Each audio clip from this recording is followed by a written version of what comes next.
Hello students, welcome to the exam counselor. Today we're gonna take the topic of chemical analysis of food. Actually ये topic जो है काफ़ी ज़्यादा vast है। तो आज हम क्या करेंगे, इसका थोड़ा सा इंट्रोडक्शन देखेंगे और हम उस इंट्रोडक्शन के रिलेटेड देन कुछ MCQs भी प्रैक्टिस करेंगे, ठीक है। उससे आपको थोड़ा ना जो जिस्ट मिल जाएगा टॉपिक का, क्योंकि टॉपिक जो है काफ़ी ज़्यादा वास्ट है, तो हम इसको बाद में डिटेल्ड लेक्चर्स में कंप्लीट कर लेंगे, ठीक है। तो हमारे पास जो है ना काफ़ी सारे MCQ कोर्सेज़ हैं, आप उन्हें भी प्रैक्टिस कर सकते हैं हमारी एप्लीकेशन पे। और हमारी एप्लीकेशन का लिंक आपको वीडियो के डिस्क्रिप्शन बॉक्स में मिल जाएगा, आप उसको वहाँ से इंस्टॉल कर सकते हैं, ठीक है। और अगर आप हमारे साथ अपडेटेड रहना चाहते हैं तो हमारे टेलीग्राम पे भी आप हमसे जुड़ सकते हैं, उसका लिंक भी आपको वीडियो के डिस्क्रिप्शन बॉक्स में मिल जाएगा, ओके। तो आज हम देखेंगे केमिकल एनालिसिस ऑफ फूड। तो मैं पहले ही बता रही हूँ काफ़ी वास्ट टॉपिक है, ठीक है। आप लोग ये नहीं सोचना कि हम बस शॉर्ट में इस टॉपिक को कंप्लीट कर लेंगे, नहीं, हम इसका आज थोड़ा सा बस इंट्रोडक्शन देखेंगे कि इसमें क्या क्या कंपोनेंट्स है, क्या चीज़ें हैं, ठीक है। और फिर कुछ MCQs को भी हम डेफिनेटली प्रैक्टिस करेंगे, okay. So the topic is chemical analysis of food.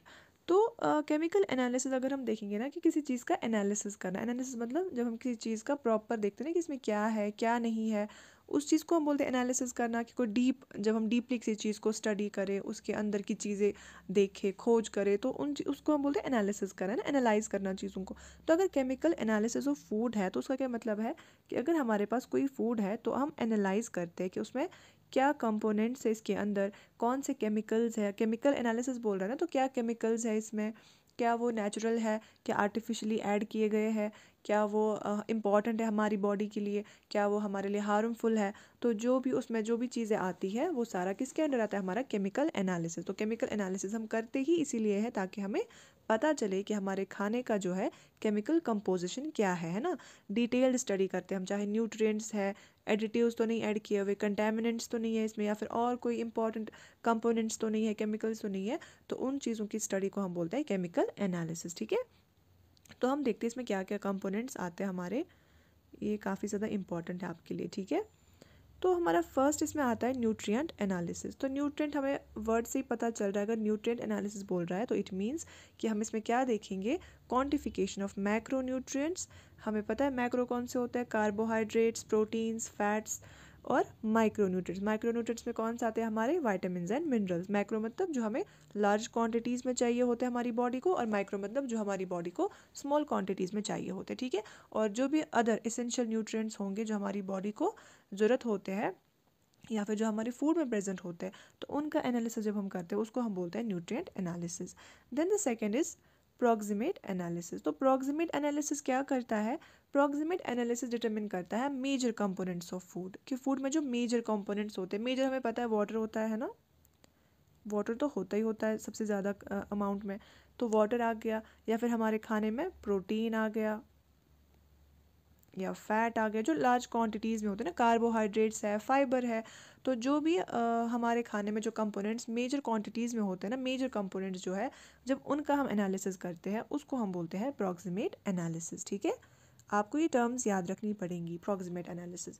Then comes the vitamin. This is simple कि जब हम देखते हैं, आइडेंटिफाई करते हैं, क्वान्टिफाई करते हैं वेरियस वाइटामिन को जो हमारे फूड में प्रेजेंट होते हैं, उसको हम बोलते हैं वाइटामिन एनालिसिस। और इसकी जो मैंने आपको पहले लेक्चर में भी बताया है, मैंने आपको इसका एक वो निमोनिक कि आप कैसे याद रखेंगे।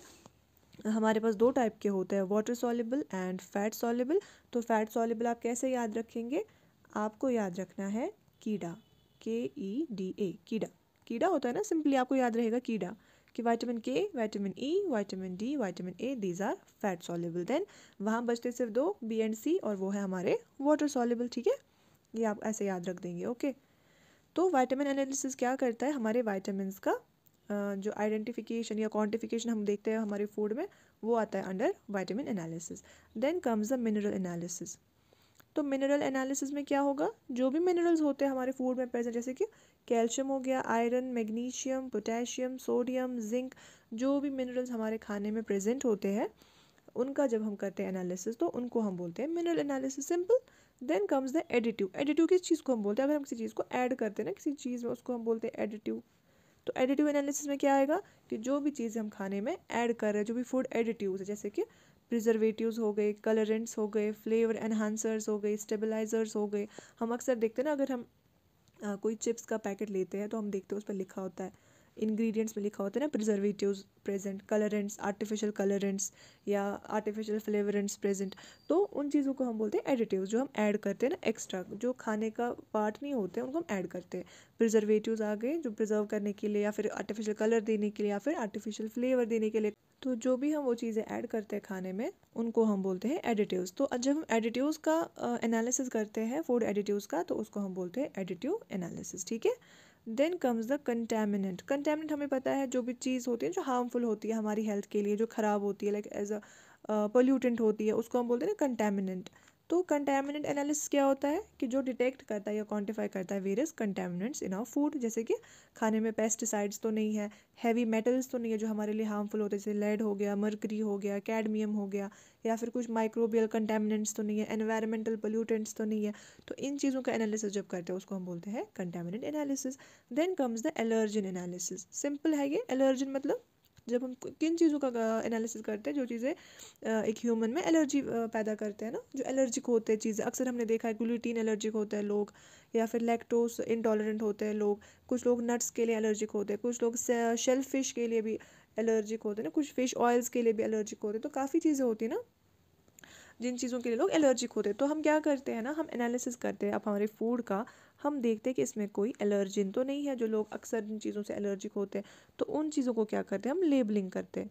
हम उस पैकेट पे या उस पैकेज पे क्या करते हैं, लेबलिंग, उस पर लिखते हैं प्रॉपर कि इस चीज़ में ऐसा ऐसा इंग्रेडिएंट है, इसमें ये वाला एलर्जिन है, चाहे ग्लूटीन है, चाहे लैक्टोस है, ताकि जो भी इंसान इसको कंज्यूम करे उसे पता चले।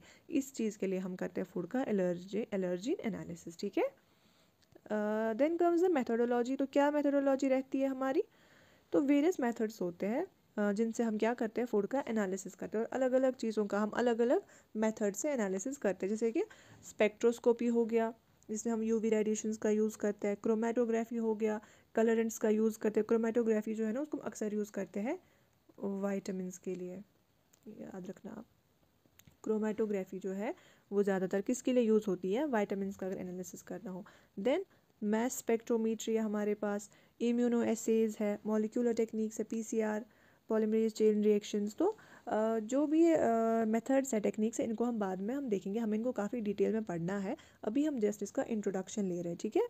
Then comes the quality control. Simple, क्या करते हैं हम लोग, क्वालिटी कंट्रोल के लिए हम regular monitoring of food compositions करते हैं ना, ताकि हम देखें प्रोडक्ट की क्वालिटी, सेफ्टी है, क्या ये रेगुलेटरी स्टैंडर्ड्स के साथ कंप्लाइंस कर रहा है या नहीं, क्या ये फॉलो कर रहे हैं जो इनको दिए गए हैं स्टैंडर्ड्स। तो वो चीज़ें जब हम देखते हैं वो आता है अंडर क्वालिटी कंट्रोल। हम इसमें क्या करते हैं, टेस्टिंग करते हैं, वैलिडेशन करते हैं, हम देखते हैं क्या गुड लेबोरेटरी प्रैक्टिसेस को फॉलो किया गया है या नहीं, क्या लेबोरेटरी में प्रॉपर सेफ्टी रखी गई है या नहीं। ऐसा तो नहीं है कि हम वहाँ पे कोई फूड प्रिपेयर कर रहे हैं, वहाँ पे कोई प्रॉपर सेफ्टी ही नहीं है, तो हमारा जो खाना है वो ख़राब बन गया, फिर पैकेज हो गया, लोगों तक पहुँच गए तो लोग बीमार पड़ जाएंगे। तो good laboratory practice are very important. Then good manufacturing, कि जो जिन मशीन्स में डाल रहे हैं, जिन यूटेंसिल्स का यूज़ करें, जो मैन्युफैक्चरिंग में इस्तेमाल हो रही है चीज़ें, क्या वो प्रॉपर है या नहीं अकॉर्डिंग टू रेगुलेटरी स्टैंडर्ड्स, ठीक है। Then comes the applications. तो एप्लीकेशंस क्या है food chemical analysis of food की, हमें पता है डाइवर्स एप्लीकेशंस है। फूड इंडस्ट्री में यूज़ होता है एनालिसिस इसका, हम रिसर्च के लिए यूज़ करते हैं कि किस खाने में क्या चीज़ है। रेगुलेटरी कंप्लाइंस के लिए हम देखते हैं कि क्या हम रेगुलेट कर रहे हैं, कि कौन सी चीज़ें हम डाल रहे हैं खाने में, क्या वो under the rules, under the laws है या नहीं है। न्यूट्रिशन लेबलिंग के लिए हम करते हैं, ताकि जब हमें पता होगा कि इस खाने में क्या केमिकल्स है, तभी तो हम लेबल करेंगे ना कि इसमें ये चीज़ इतनी है, ये चीज़ इतनी है। देन फूड सेफ्टी एश्योरेंस के लिए, प्रोडक्ट की डेवलपमेंट के लिए भी हमें पता होना चाहिए कि इस खाने में कितना केमिकल कौन सा है, ठीक है। सो ये हमारा इंट्रोडक्शन कंप्लीट हो गया।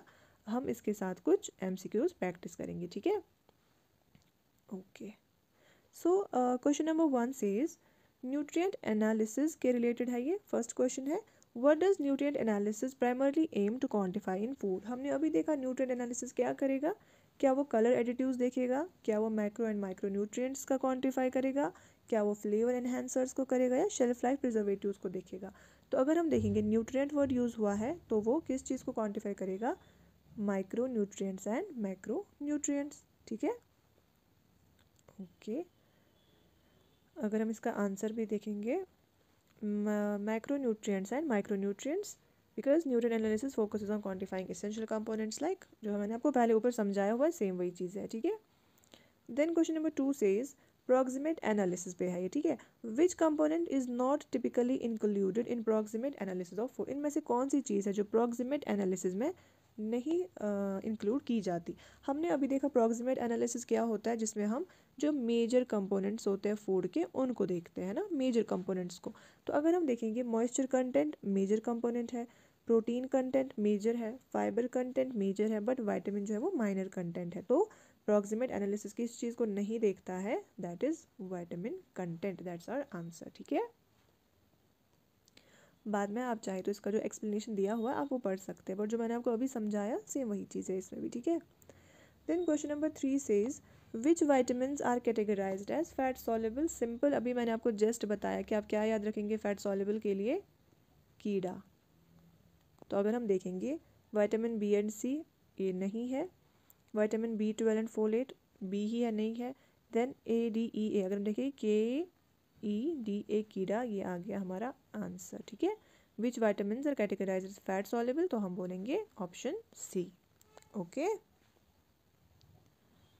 Okay, then question number 4 says mineral analysis पे है, which mineral is essential for maintaining healthy bones and teeth. ये हम बचपन से पढ़ते आ रहे हैं कि हेल्दी बोन्स हेल्दी टीथ के लिए कौन सा मिनरल इंपॉर्टेंट होता है हमारा, क्या आयरन होता है, कैल्शियम होता है, पोटेशियम होता है या सोडियम होता है। We all know the answer is calcium. Strong bones के लिए, स्ट्रॉन्ग टीथ के लिए calcium is very important, okay. Iron हमें पता है, आयरन हमारे ब्लड के लिए इंपॉर्टेंट कंपोनेंट है, हीमोग्लोबिन के लिए। Then potassium, sodium, these are important salts which are present in our body. Okay. Then question number 5 says what is the primary purpose of analyzing food additives, कि food additives को हम क्यों analyse करते हैं, क्या purpose है, primary purpose है उसका। क्या हम एनहेंस करते हैं फ्लेवर को, नहीं, हम एनालाइज थोड़ी करेंगे एनहेंस करने के लिए, वो तो हम ऐड करते हैं एनहेंस करने के लिए फ्लेवर को। क्या इंश्योर करेंगे कंप्लाइंस विद रेगुलेशंस, हाँ जी बिल्कुल। हम क्या करते हैं, प्राइमरी क्या पर्पज़ होता है हमारा, कि हम देखते हैं कि अगर एडिटिव्स को ऐड किया गया है, एनालाइज करते हैं हम कौन से एडिटिव्स हैं, तो क्या वो इंश्योर कर रहे हैं कंप्लाइंस विद रेगुलेशंस, क्या वो proper under the rules under the laws use किए गए हैं, क्या उनका कोई हार्मफुल इफेक्ट तो नहीं है।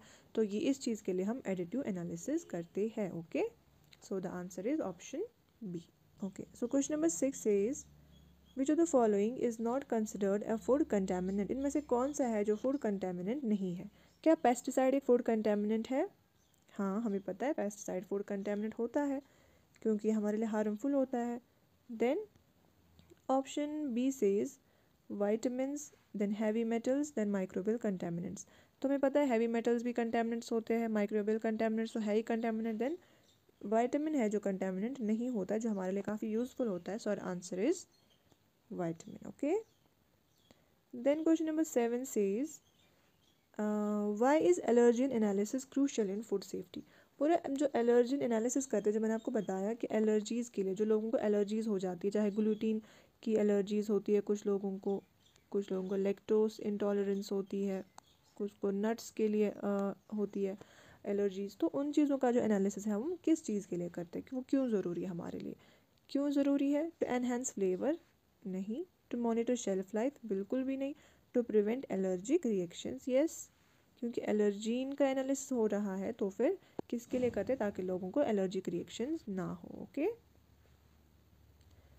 Then question number 8 says which analytical technique is commonly used for vitamin analysis. मैंने आपको पहले ही बताया था कि कौन सी टेक्निक यूज़ करते हैं विटामिन के लिए।